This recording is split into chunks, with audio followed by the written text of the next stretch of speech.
Times it just, you outgrown somebody and you just went your different directions, right? But I also want to be able to tie into this as well, is that when you outgrow someone, it's not like you have to look down upon someone and be like, yo, like da da da da, like just I have some understanding, like somebody's went through this situation in their life. Their childhood dynamic, the way that they're reasoning, their world's different, right? And it's just for you to have understanding. You do what's best for you. You had your growth, right? But at the same time, too, you don't have to hate them. There doesn't have to be resentment. Doesn't have to be problems or crash out, right? But you gotta just, like I said, go your own direction and continue being the best person that you need to be out there, right? We all have our purpose. We all have our own needs that we have to be able to fulfill, right? But I want to also normalize and reduce the shame, because when it comes to many people feel guilty for drifting away from others. They often feel as if there's a belief that you have to care from someone because these relationships have to last forever, right? That's how some of these people feel.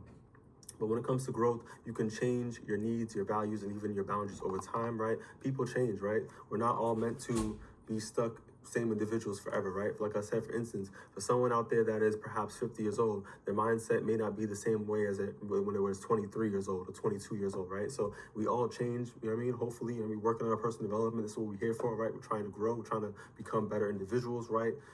Year after year, some of us have New Year's resolutions, but on the back end, people just keep doing the same things, right? But when it comes to you, when it comes to your life, when it comes to you bettering your situation, you have your rights to grow, and you have your rights to go your own direction.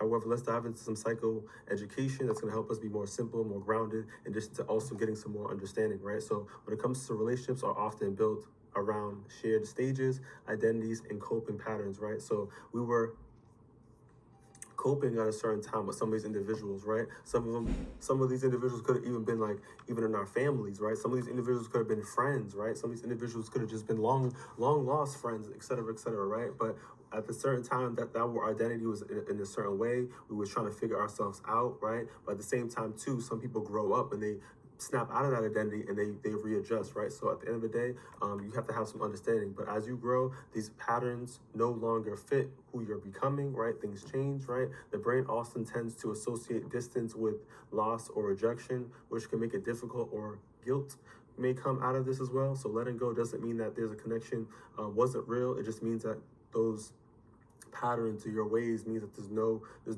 things don't align anymore, right? So you're outgrowing someone is a natural part of personal development. It's not a betrayal, right? So at the end of the day, personal development is your personal development, right? So you have to do what's beneficial for you, right?